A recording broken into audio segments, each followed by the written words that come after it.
தேனி மாவட்டம் சன்னாசியப்பன் திருக்கோயில் அருகில் உள்ள வாழையார் அணை திட்ட பணியை துரிதப்படுத்த கோரி மதுரை நீர்வளத்துறை செயற்பொறியாளர், மதுரை கோட்டம் திட்டம் மற்றும் வடிவமைப்பு செயற்பொறியாளரிடம் தேனி மாவட்டம் பூதிபுரம், வாழையாத்துப்பட்டி, ஆதிப்பட்டி, கெப்பு, ரங்கன்பட்டி, மஞ்சுநாயக்கன்பட்டி, வளையப்பட்டி உள்பட 6 ஊர் கிராம நல கமிட்டி சார்பில் தலைவர் காந்த சொரூபன், செயலாளர் நடராஜன், பொருளாளர் சுருளிராஜ், துணைத் தலைவர் செல்வம், சட்ட ஆலோசகர் சுரேஷ்குமார், துணைச் செயலாளர் வீரசிக்கையன் மற்றும் நிர்வாகிகள் ராமு, சண்முகவேல், செல்வம், ஆறுமுகம், ரங்கநாதன், கணேசன், சண்முகவேல், மணி, பழனிமுத்து, செல்லச்சாமி ஆகியோர் செயற்பொறியாளரிடம் வாழையாறு அணை திட்டத்தை துரிதமாக கட்டுவதற்கு கோரிக்கைகளை முன்வைத்தனர்.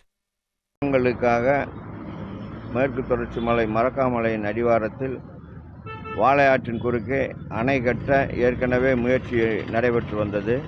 அந்த முயற்சி டிசைனிங் லெவலுக்கு வரும்பொழுது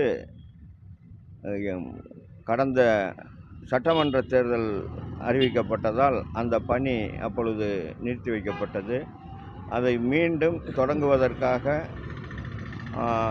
அவர்களிடம் முறையிட்டு பணியை துரிதப்படுத்துவதற்காக கோரிக்கை சொல்லலாம் என்று வந்திருந்தோம். அவர்களை சந்தித்தோம். அவர் மற்றும் நடராஜ் இவர்களை சந்தித்து கலந்தாலோசித்தார்கள். அவர்கள் மிகவும் அணை வேலை துரிதமாக நடந்து கொண்டிருப்பதாகவும், தாமதம் எதுவுமின்றி டிசைனிங் லெவலில் இருப்பதாகவும், விரைவில் முடித்து கொடுப்பதாகவும் உறுதி கூறினார்கள். அவர்களுக்கு நன்றி தெரிவித்துவிட்டு இப்பொழுது நாங்கள் நிறைந்த மனதுடன் நாங்கள் திரும்புகிறோம். வாழ்க வளமுடன். இருங்க.